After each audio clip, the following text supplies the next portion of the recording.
As we turn to the Mishnah at the top of Daf Chof, we notice some markings. They're explained on the side under our Nosei Mivneh heading. Nosei, the topic, Mivneh, structural note, combined to one. The double underlining represents Dugmois, Shel, Nedarim. These are a series of examples of vows. Im Pirushehen Lohakel. Following each one, you will find the elaboration or the explanation of the individual that results in the vow not being binding. The Mishnah, Nodar B'cherem. He used the cherem expression that we've seen already in the past. Rashi at the top gives the example, Chefet ze cherem olai. He refers to a specific article, regards it as a cherem. Let it be a cherem upon me.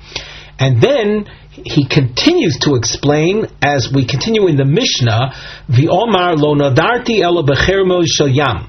When I made the vow, using the word cherem, my intention was to compare the article, whatever it is, might be a book, might be a utensil, might be some food. I'm comparing it to a cheremo shel yam. What's cheremo shel yam? Nets that are used to catch fish. In other words, cherem, though, as we've seen in the past, is a word, a term that has a vow connotation, but it also has other interpretations, other explanations. For example, cherem sheyam, nets used to catch fish at the sea, which of course in this context means that the vow that he made is meaningless. He was comparing the article that would have been prohibited by the vow to fish nets. The korban, he vowed by saying such and such article, whatever example you should choose, is like a korban unto me. Now a korban, if left unexplained, would mean a sacrifice, an animal sanctified, dedicated to the Beis Hamikdash, which would be something forbidden. However, the Omar, and he goes on to explain, Lo nadarti ela b'korbanos shel malachim. In this context, the word korbanos means gifts given to heads of state, gifts given to kings. So the vow doesn't even get started. He's saying that the book or the bread or whatever is unto me like a gift given to a king. Harei atzmi korban. Person uses that expression. V'omar, then he explains. Lo nadarti ela be'etzem shinachti li liyos noider bo. When I said atzmi, I was referring to a bone in Hebrew, an etzem, a bone that I left in my closet for vow-making purposes. Essentially, something that's meaningless. So a person who speaks like that and says that he harei atzmi korban, he and then made reference to that his intention was to refer to a bone that he left for vowing purposes, it doesn't get started. Rashi says, if we would have left this uninterpreted, it would sound like he's sanctifying himself. I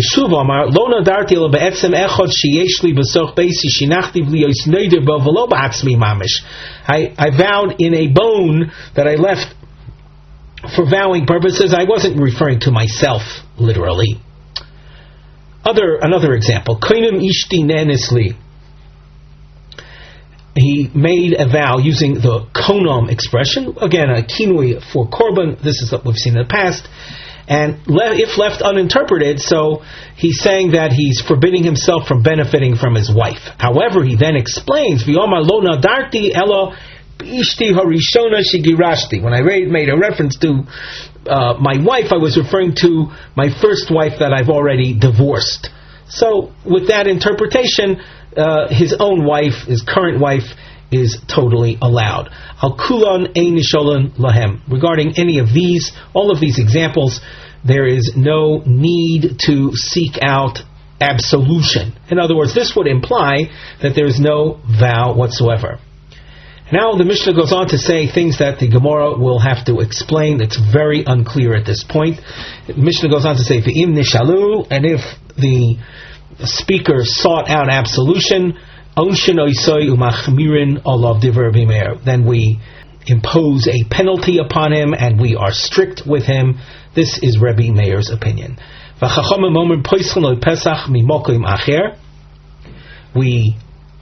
absolve him from the vow through his expression of regret, and we implore upon him to desist from such practices, from treating vows in such a light, offhanded fashion. And that's what the Mishnah means when it says, we train him, we instruct him not to be so lightheaded with regard to vows. Ha Gufa Kashi. The Gemara points out that we have a seemingly inherent contradiction.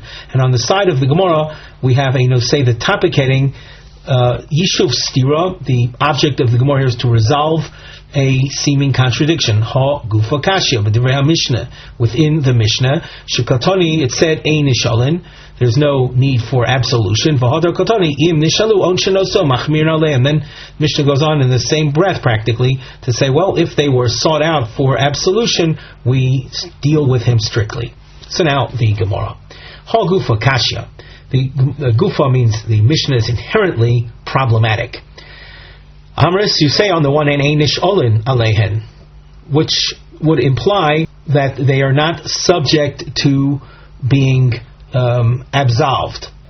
The Rashi takes this to mean V'chulon ein nishon de ein poischon posach ve'ein matirlem de kansinalu mishum de nidro mamish mashma. That approach suggests that such Nedarim do not lend themselves to being undone, and we impose, harshness upon one who vowed thusly. That's Rashi's approach. The Tosfos has a totally opposite approach, and you could see this by looking in the Tosfos on the medium-sized lines under the Ran commentary. Omar Mar. Ein nishalin loshen nedarim mishunehu umedisanya ein nishalin mashma demekil stam ein srichim shela, that we're very lenient, that they don't need any absolution. So now, having seen that, the expression ein nishalin alein was taught in the Mishnah, either extreme, either according to Rashi there's no absolution whatsoever, and according to the Tosfos it doesn't need to be absolved from the outset. And then v'hodar toni, and then the Mishnah says im nishalu oinshin oison umachmirin alein, that if they are absolved, Rashi says that's mashma, that they are able to be absolved. In this regard, the Tosfos learns along the same lines that at this point in the Mishnah it seems that they do need absolution. So how do you resolve that? You say at the outset ein nishan alam, and then you say im nishalu. HaRav Yehuda hachi katani. So with Rav Yehuda we have a new understanding of the Mishnah, and it's to be understood thusly. V'chulon ein srichim she'ela.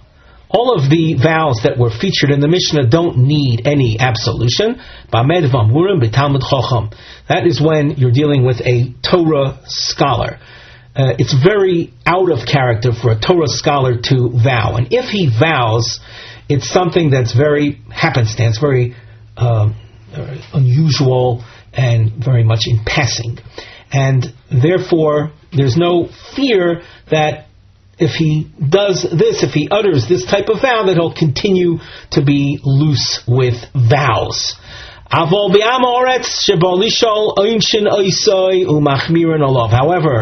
if an ignoramus approaches us for absolution, we will be stringent with him. The Gemara will elaborate on that momentarily, but we'll deal with him in a strict fashion so that he does not accustom himself to vowing. Bishlama machmirin, I understand the expression machmirin, delo paschinon le becharota, that we don't make it easy for him to absolve himself from the vow by enabling him simply to express regret. That's, we'll say, that an easy way of getting out of it, by simply saying, I regret what I said. There are other methods that require more effort on our part in order for him to extricate himself from the restrictions posed by a vow. But the charata method, simply by expressing regret, that we're not going to allow, that being an illustration of our being machmir. Ela einshin hechi domi. What does it mean that we punish him, that we impose a restriction on him? Kedusanya.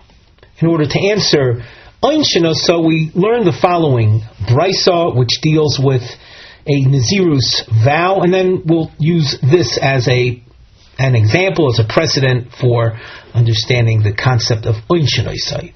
Misha nozar, a person accepted upon himself Nazirite status, v'yovar al Naziruso, and he violated his Nazirus, ein nizkoken loi, we do not deal with him, we don't absolve him of his Nazirus vow, ad shinoi bo isur kiyomim shenoag bohen heter, divrei Rabbi Yehuda, until he observes a, let's say, repeat number of days, the number of days that he, let's say, had violated his Nazirus. Let's say he had accepted upon himself Nazirus for X number of days, and during that time he was drinking wine. So he was in violation of his Nazirus. So we will not absolve him, will not release him from Nazirus, unless he observes the restrictions, the abstentions demanded by Nazirus for the number of days that he was lax with his Nazirus. Divrei Rabbi Yehuda, that's Rabbi Yehuda's approach. So that if a person had accepted upon himself, let us say for argument's sake, 100 days of Nazirus, and he didn't observe the 100 days, he drank wine during that course of time, Rabbi Yehuda would say, this person is not going to receive absolution from his vow until he observes 100 days of wine restriction. Omer Rabbi Yossi, Bamed v'mamurim b'Nazirus muetes. This idea of having to observe the number of days that he had violated is true with regard to a Nazirus who was originally for 30 days. That's muetes, meaning the limited amount of time for Nazirus. That's a stam Nazirus, when a person accepts upon him a Nazirite status without qualifying how long it would be. It is observed for 30 days. Avo benazirus meruba dayo shloshim yom. Let us say he had, like in our previous example, accepted upon himself 100 days of Nazirus, and he was lax most of the days. According to Rabbi Yossi, we will demand of him to observe a total of 30 Nazirus observed days, and then will enable him to absolve himself if so be. So what do we see from here? We see the concept of einshin is, however number of days he had accepted upon himself the vow, and was and until he turned to us, that a certain amount of time lapsed. So we will tell the Am Haaretz, listen, you've got to observe the vow that you made for the number of days until you had come to us to seek absolution. Omar Rav Yosef, Hoyul v'ami Rabbanan ein nizkakim lo, since the Rabbanan taught that an Am Haaretz who is, we'll say, lax with his vows, so we don't deal with him prior to his observing we'll call it the make-up days. Beidino de mizdakaki, based in a court that does cooperate and grant him his request of absolution, lo ovid shapir, that court is not behaving properly. The Rosh adds, lo shapir ovid, the lo tema, one should not think, kevan de chumra bi'almuhu, since this is a mere stringency that we're imposing on him, ovar v'ovad bay, lo garinon bay, that if the court violates this by not insisting on the restriction days, so we wouldn't express our disapproval. Kamashmon the Garinon Day, we are told here in the Gemara that we shall express our disapproval, express our anger. V'amrinon lei the lav shapir ovid. Umiu lo mishamtinon lei. However, after expressing our dissatisfaction, however, we do not impose any form of excommunication. That's one approach. Now, Rav Acha Bar Yaakov is the second approach we see in the Gemara. Omer mishamtinon lei. A Beis Din like that would be subject to shamta. Shamta is a form of excommunication. V'chachomim oimrim poischen loy pesach. Whereas Rebbe Meir was restrictive, the Chachomim say we enable him to absolve himself from the vow, and we teach him not to be lax with these areas. Now, we have a Tanaic source in which you see a series of house markings on the side under the Nosei Mivneh heading. We indicate Hanhogis Rois. You'll see in areas where bad practice is featured, and the dashed underline highlights the results of these negative forms of behavior. A person should not accustom himself to vowing or b'nedarim. If a person is lax, is constantly vowing, he'll find that at some time he's going to come out to be moil, to be in violation of the vow. V'al tehirogil eitzel amoretz. A person should not accustom himself to being in the company of ignoramuses. At the end of the day, he's end up feeding you untithed produce. And eating tevel carries with it a very serious penalty. Halti regulates a person should not keep company with a kohen who is an ignoramus. Truma. Some yourselves have truma tamea. He is going to come to feed you truma. And if you say truma tamea, defiled truma, which of course is forbidden to consume. V'al tar b'sicha imoisha. Person should not accustom himself to discussions, to talking beyond the absolute minimum with women. People who are free speakers, who talk freely with women, will eventually come to acts of immorality. Rabbi Achab, Rabbi Yoshia, Omer, Kol Atsoifa Benoshim, Sofo Ba Lidei Avera. He who gazes upon women will eventually come to conducting intimacy in a forbidden context. Now here, the Gemara speaks in euphemistic terms. We'll translate and then offer a little further explanation. Anyone who gazes upon, now literally it gave me the heel of a woman. The Gemara will explain what that really means, but the result is Havion loy bonim she'enam muhuganim. He will then have the result would be children that are not proper. Now, improper children, that has broad implications, but we'll leave it at that, at the translation level. Omer of Yosef uveishto nida. This warning not to gaze upon akeva shalisha means even his own wife, when she is in a nida, the menstrual period, during which time one's own wife is forbidden to the husband. Omer b'Shimon Lakish akeva dekotoni. When it speaks about the akeva, the heel, it's a euphemism. B'mokom hatinoifes. It's a reference to the woman's actual gender area. Shehu mechuvon keneged ha'akev. Anatomically speaking, that part of the body is above the person's, or in this case, the woman's heel.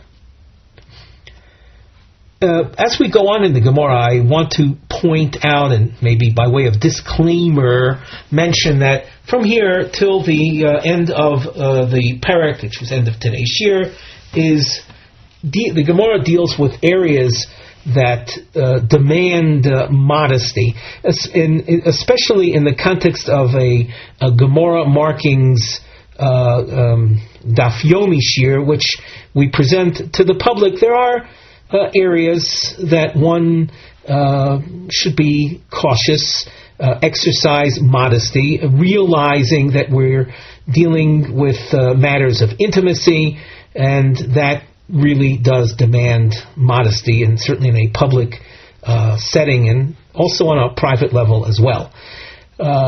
So bearing with that in mind, you realize we're going to be dealing with the general topic of husband-wife relations, intimacy, and how one should conduct himself, and practices that one should avoid. Tanya. We have a pasuk that appears in the context of the receiving of the Torah, the Maimed Har Sinai, and it says, Bavur tieh yirosoi al penechem.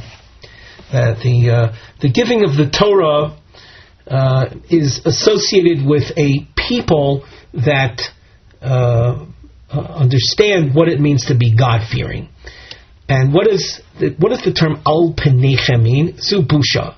This has to do with the characteristic or the midah, the quality of embarrassment, of being a person who is capable of becoming embarrassed, who has a sense of, who's capable of experiencing shame. Levilti sechato malamed. This pasuk teaches us Shabusha mevia lidei yuras cheda. The person who is capable of embarrassment or of experiencing shame, this leads to being God-fearing or fearing of sin. Mikan omru. From here we establish simin yafe ba'adam. It's a good sign in a person shehu baishan, that he is a baishan, that he is a person who is capable of being embarrassed. Acherim oimrim kol odom hamizbayesh. Any person who is capable of experiencing embarrassment, lo b'mehera hu chote. He won't be too swift to committing a sin. Umi she'ein lo boishes ponim. Someone who doesn't experience this, he lacks the sense of shame. V'yodua shelo amdu avosav al har Sinai. This is a sign, let it be known, or this demonstrates that his forebearers were not standing at Mount Sinai. They were not those that received the Torah. Just as we explained before, that the receipt of the Torah was by a people that had this quality of shamefacedness. Person who's capable of experiencing shame, so that acts as a deterrent to committing sins. And as we mentioned before, we're talking primarily in the context of matters that demand morality. A person who is capable of shame would be, as we say, deterred to committing an act of immorality. For if he does, he could be exposed and experience great shame, and it would be very difficult for him to shrug it off, because he is a baishan. Omar HaRav Yehonasan Berger. This name is worth noting for the Gemara later on Omid Beis. We'll be citing what he says. Now he says, Arba Dvarim sachu li malachi asharis. There are four things that were taught to me, that were communicated to me by the Malachi Hashoris. What Malachi Hashoris refers to, we will see later. On the simple level, it means by the service angels. However, we don't guarantee that is going to be the final explanation of that term. So what were the four things that were taught to him by the Malachi Hashoris? We have a marking to highlight each one of these. On the side, you can see we have a nosei mivne heading. These are arba mumin banoshim uma shegor mom. 4 defects that could arise in people. We'll say physical defects that can arise, and what the cause of it. And we're dealing on a spiritual level, and in the Gemara, as is the Gemara, there is constant interface between the realm of spirituality and the realm of the physical. They are intertwined. The spirit, the realm of the spirit, can have an influence on the realm of the physical. So the Gemara continues. Chigrin mipnei mahavyon. Chigrin has to do with lameness. And we'll say it's a foot or leg related deficiency. From what does it arise? Answer: mipnei shahoifchim es shulchanam. We're dealing here with a euphemism. In the words of Rashi, we're dealing again with the realm of intimacy. Shahoifchim, Rashi says, ponim keneged oirev sheboim anishusem shelo kedarkan. They conduct their intimacy in we'll call it the unusual fashion. Ponim means the face. Keneged oref means approaching from the back, without elaborating any further. That's how Rashi describes it. You notice how the Gemara language is very careful. It uses a euphemism, and the translation of the Gemara is chigrin. Lameness happens as a result of people turning their tables over.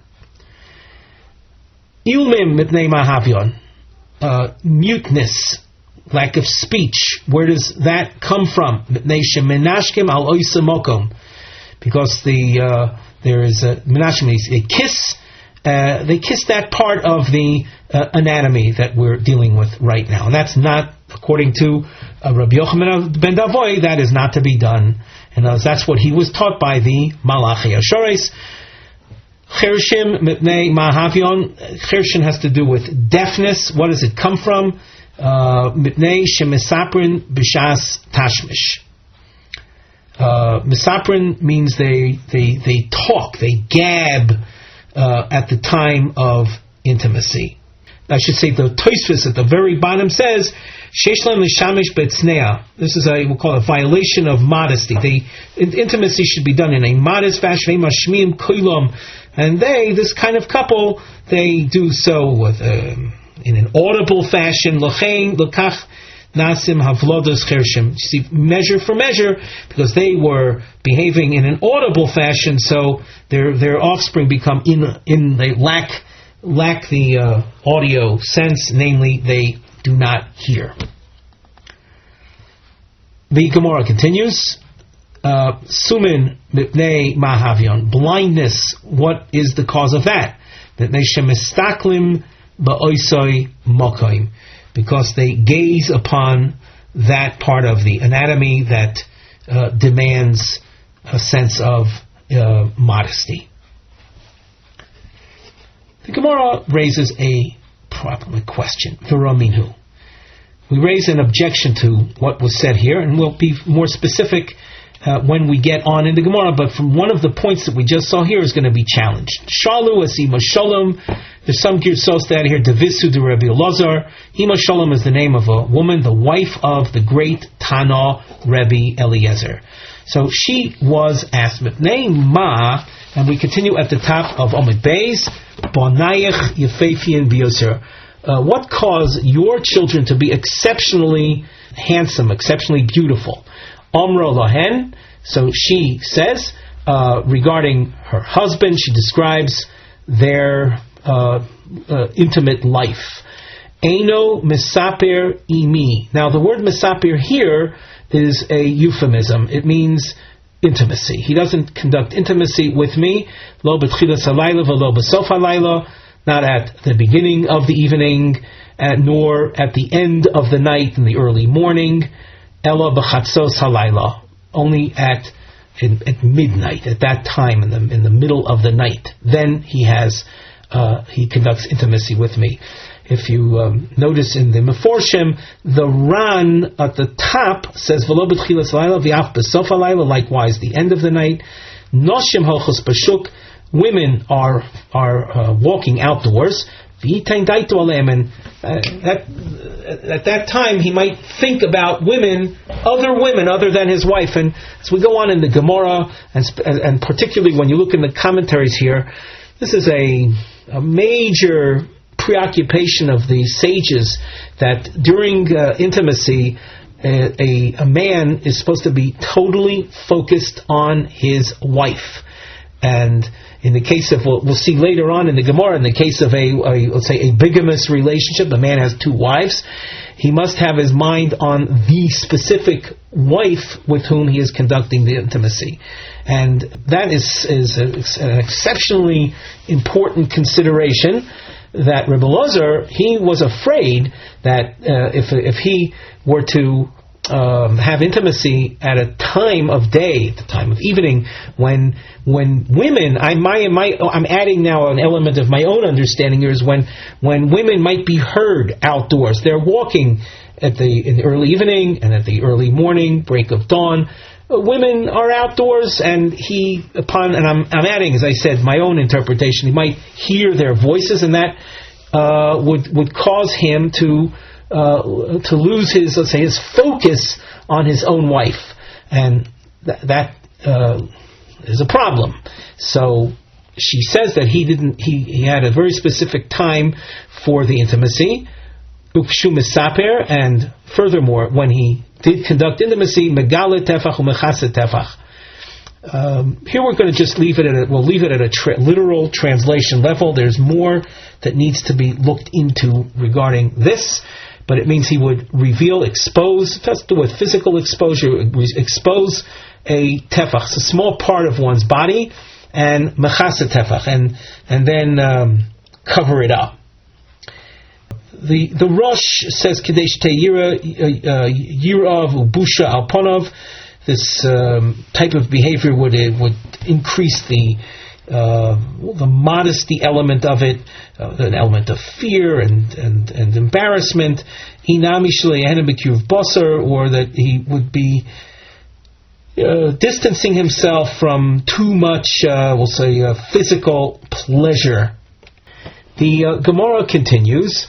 V'doime olav kamisha kaf oy shade, and the intensity with which he conducted the intimacy was such that it was like a person who was overcome by a demonic force.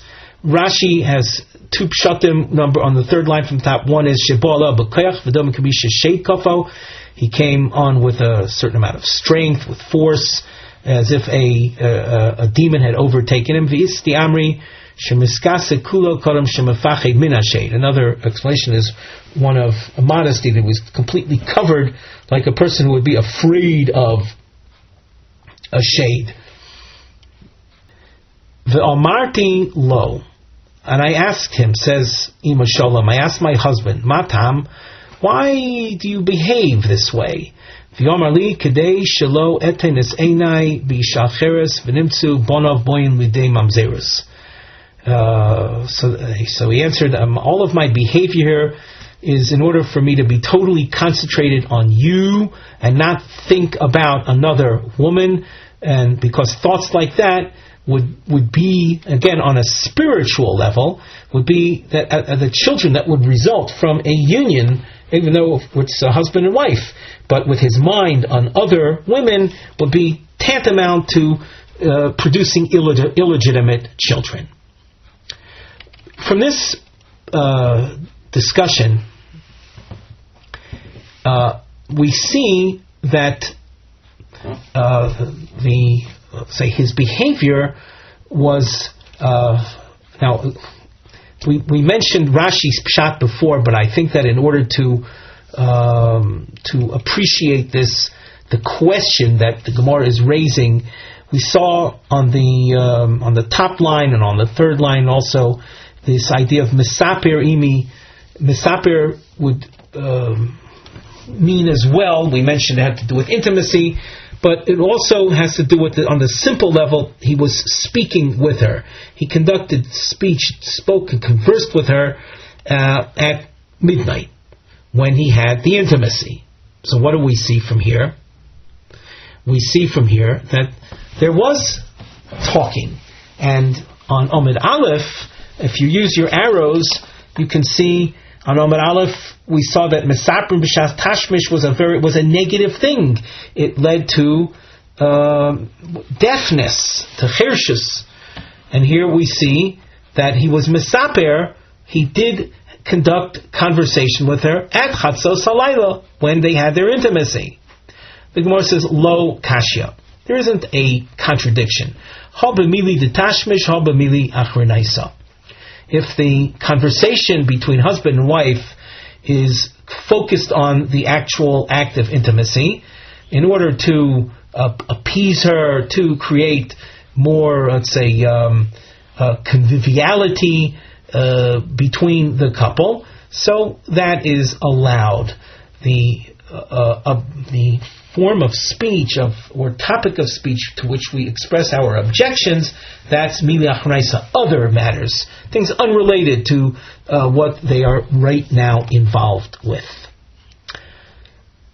A long point is now made. Amar Rabbi Yochanan, Zu Divrei Rabbi Yochanan ben Davoy. We emphasized his name earlier. What he said is what he said, but that's his opinion. Avul Omru Chachomim Ein Halacha Kur Yochanan ben Davoy. We're not bound by Yochanan ben Davoy's restrictions. Kol ma she'adam roitze lasos b'ishta oiseh. Whatever a person wants to do with his wife, he is allowed to do. Moshal lebosar. We highlight with a diamond two expressions, bosar and dag, fish, meat and fish, that the Gemara uses as an example. We're dealing, I know that we've emphasized this, maybe we're overemphasizing it, but we're dealing with matters of extreme modesty, and one should not leave this topic with the Gemara understanding alone. This topic demands further study, look into the Mishnah Brura and into other Sfarim that deal with these topics. But here we're right now dealing with the Gemara. The matter of intimacy can be compared to basar. A person buys habomi beis hatabach. A person buys meat from the butcher. Rotza lochlo, and then he wants to eat it. B'melach ochlo, tzli ochlo, mevush ochlo. He might choose to eat it with salt. He might choose to roast it. He might choose to cook it. Sholok ochlo, another form of cooking. And v'chein dag habomi beis hatzayed. Likewise, likewise with regard to fish that a person buys from the fisherman, the trapsman. Any way he likes to prepare it, he has a right to prepare it.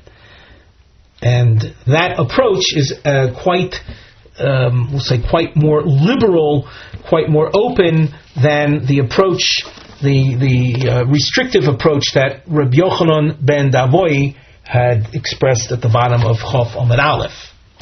And hence Rabbi Yochanan takes a stand that the restrictions that were cited was Rabbi Yochanan ben Davoy's opinion, but the Chachamim don't rule like that. Omar Amemar, Man Malache Hashores. You can use the star that we have to the immediate left-hand side of the Gemara text and look back to Omid Aleph as the star indicates.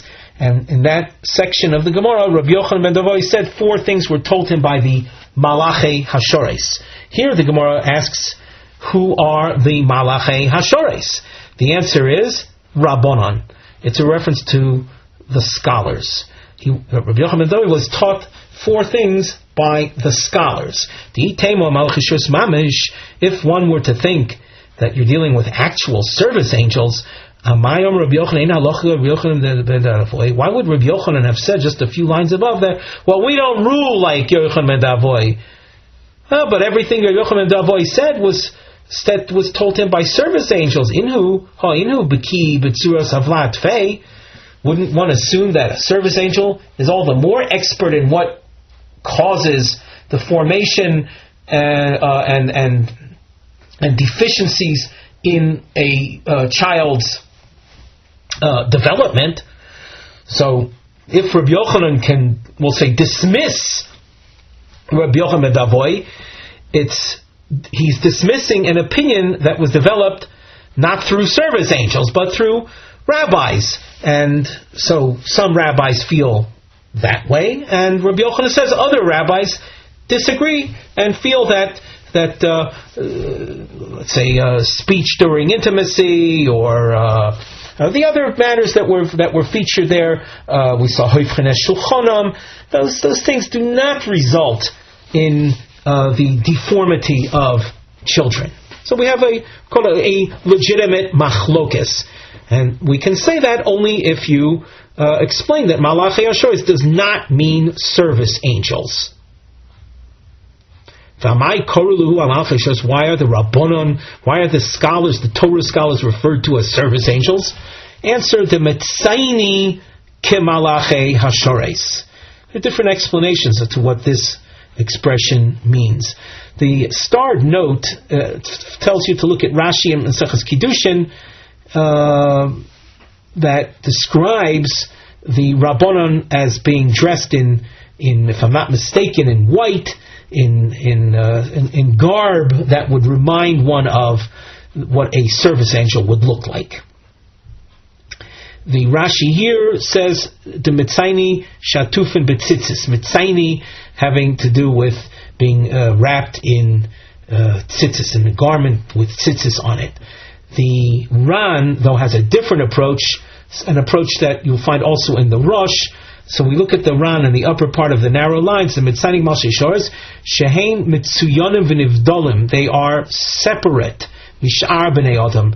Torah scholars do not mingle amongst the masses. They're separate, kemalachei Hashoros, like service angels. As we say in the Haggadah of Pesach, the Jewish people in Mitzrayim were separate. They didn't intermarry. They didn't intermingle with the Egyptian common folk.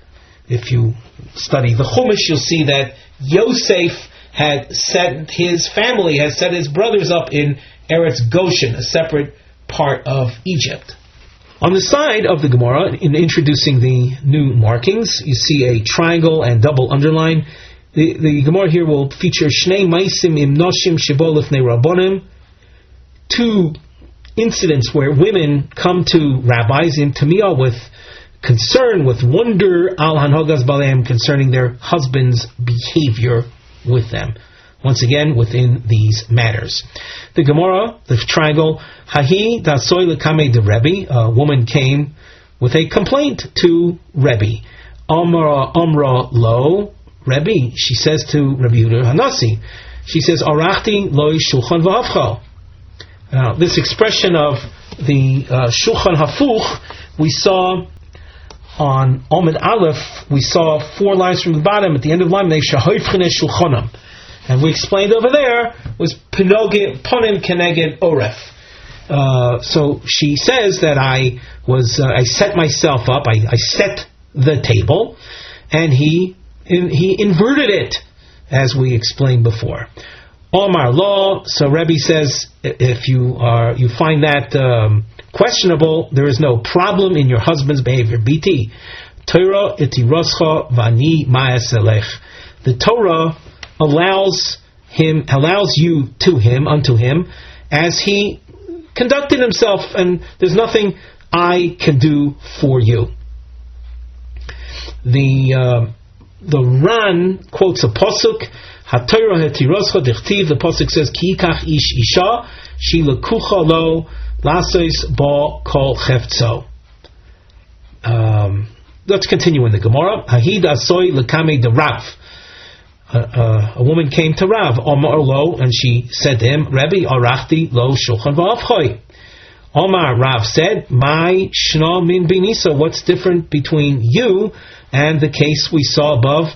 We have a star when there's a diamond above. Benisa is the fish. As we explained above, your husband has rights. Now, we might just mention parenthetically that these rights and the husband's powers and all this is all fine and good, but he can't force her. Forcing, she would have to cooperate, and we'll assume that in these discussions the woman cooperates, but finds it like unusual in her eyes, and that's why she came with the problem.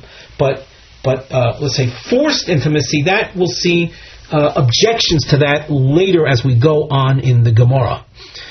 Now we continue. The pasuk says, "V'lo sosu rachrei levavachem." Mikan Omar Rebbe, from this pasuk, which says that thou shalt not follow your hearts. Rebbe concludes, Al yishta odom b'koizeh. Again, we're using euphemisms. A person should not drink this cup, v'itein einov b'koisacher, and in the meantime be looking at another cup. We mentioned this before, that during intimacy we're very concerned that a man thinks exclusively about his wife and not someone else.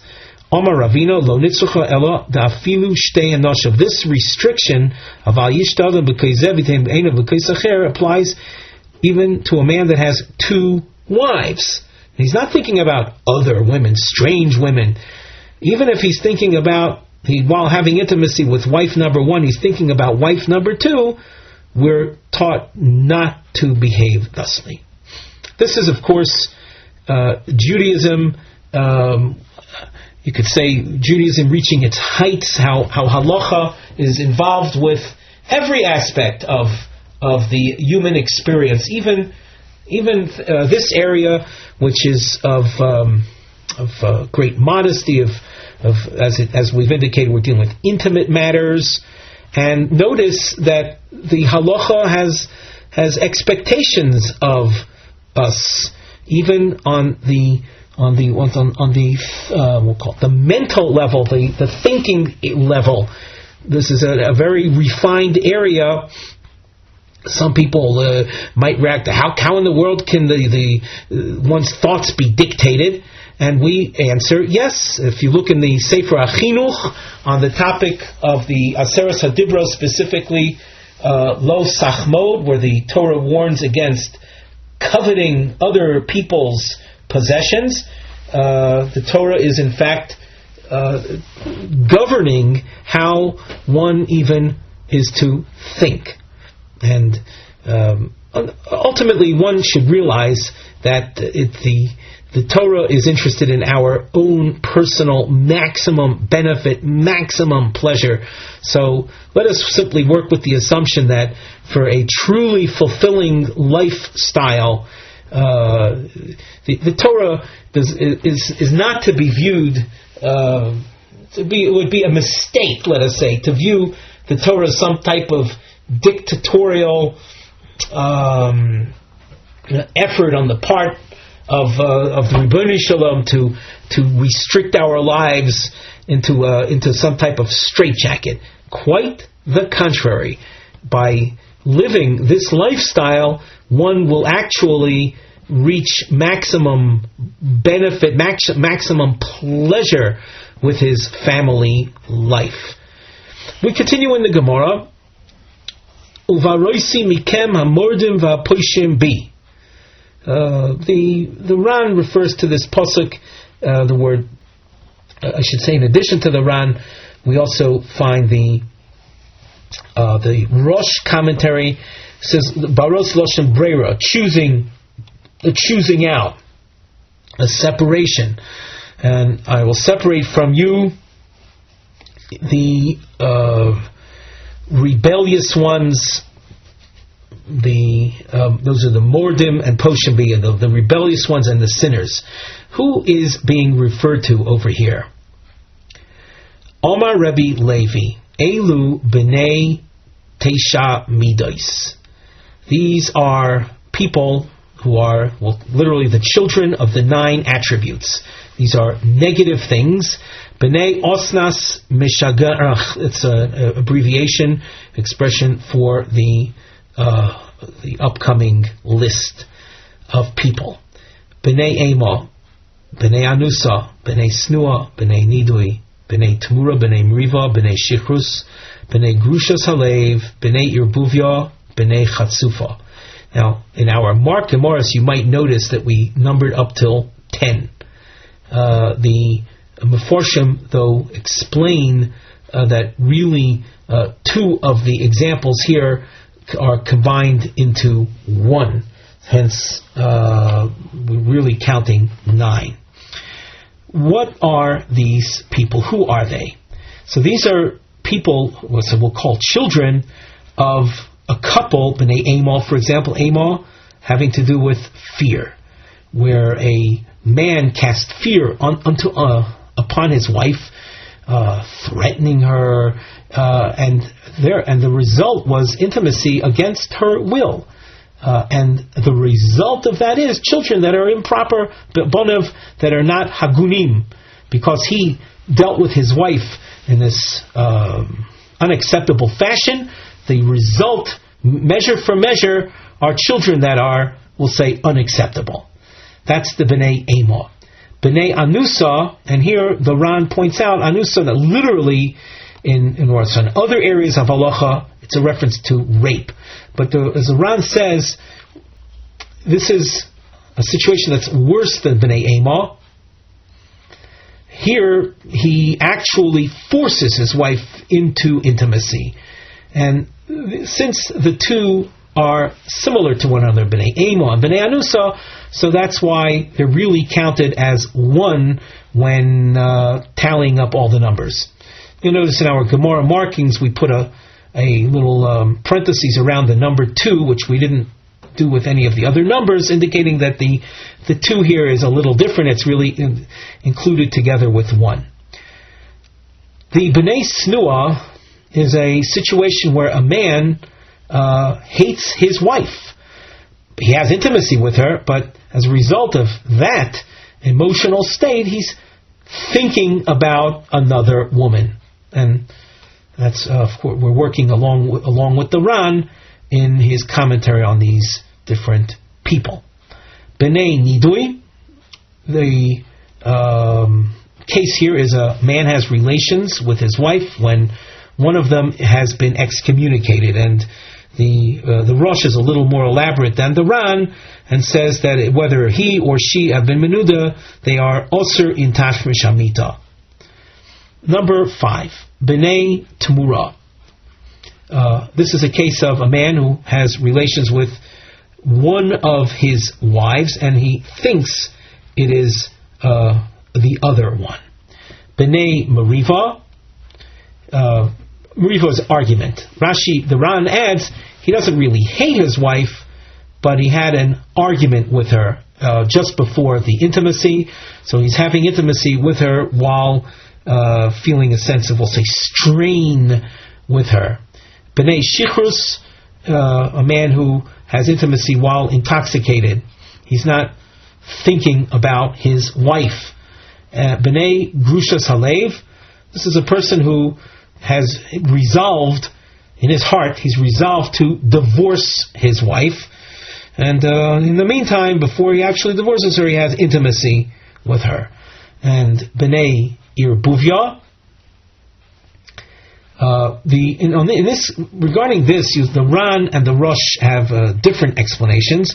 The Rosh explains that here a man has a number of wives, and he doesn't know with whom he is having relations. This is similar to the B'nai Tamura that we spoke about above, but it's apparently sufficiently different for us to note it as a separate example. There are other commentaries on this topic, and the Rashi quotes 3 different interpretations. You can look there for more on that. Number 10, B'nai Chatzufa. These are children that result from a woman who openly she had the nerve or the boldness to seek intimacy with her husband in an explicit fashion. Rashi said, the Ran says, she seeks him out in an open way. The Gemara asks, is that so bad for a wife to seek out intimacy with her husband? This is a long question. Ve'omar Rabbi Shmuel bar Nachmani, Omar Rabbi Yehonasan, Kol Adam she'ishtoi tevasei avin labonim, she'afil b'der shel Moshe Rabbeinu lo hayu k'moisam. A woman who seeks out her husband. Tavasa means she collects or she draws intimacy from her husband. Well, a woman that does that will merit having children that even in the generation of Moshe Rabbeinu, the likes of which were not found. Shneimar, in the time of Moshe Rabbeinu, the Almighty says, Havu lachem anoshim chacham u'munavonim. In terms of appointing for leadership, it was requested that men of wisdom and understanding, chachomim u'nevonim, two attributes of wisdom, should be appointed. Uksiv, and then it says, V'akach es roshei shivtechem. When Moshe Rabbeinu actually gathered together the men of leadership, it says, I gathered the heads of the tribes. V'loksiv nevonim, and it doesn't say that he gathered nevonim, people of understanding. In other words, that level of wisdom apparently was not to be found. Uksiv, and it says in the context of Yisachar. Yisachar was a son of Leah, and Leah the wife of Yaakov Avinu, and it says in the pasuk, Yisachar chamor gorem. We'll translate this in the context of the Gemara. Yisachar was caused by the donkey. The donkey led Yaakov Avinu to have intimacy with Leah, which was, we'll just say, it wasn't the anticipated or the expected intimacy of that particular night with regard to Yaakov. So it was something that resulted from Leah seeking him out, seeking out her husband. And in her seeking out the husband, so the chamor on which Yaakov was riding veered onto her tent. Uksiv, and it says regarding Yisachar, mibnei Yisachar yodei bina liitim. From Yisachar there came forth bina, yodei bina, people that had depth of understanding. So what we're to learn from this story, from this description of Yisachar, who came as a result of Leah seeking out her husband. So why did you say before that Toiva B'peh is called B'nei Chatzufa, and the pasuk of Vrotzi Mikem Amor Devoshabi was referring to people like that, when they're actually children that result from a woman seeking out her husband? It's quite praiseworthy. The Gemara answers, Hahi demartzi artzuyei. The idea of a wife seeking out her husband, if she does it in a hinting fashion, she speaks, let's say, around the topic in such a way that he understands that she wants to have intimacy with him, that's praiseworthy. However, the open, unabashed, direct request of a wife in seeking the husband's intimacy, that is what we referred to before as the B'nei Chatzufa, something that a woman should avoid. She should learn the skill of husband-wife communications in a way that she can express her desires, but in a modest, we'll say, roundabout fashion, which, as we see in the Gemara, results in B'nei Yisachar Yodei Bina Li'itim. As you can see, we've reached the end of the parak, and we're practically at the end of the daf, so this will be a convenient pausing point. With that, we conclude our shiur for today.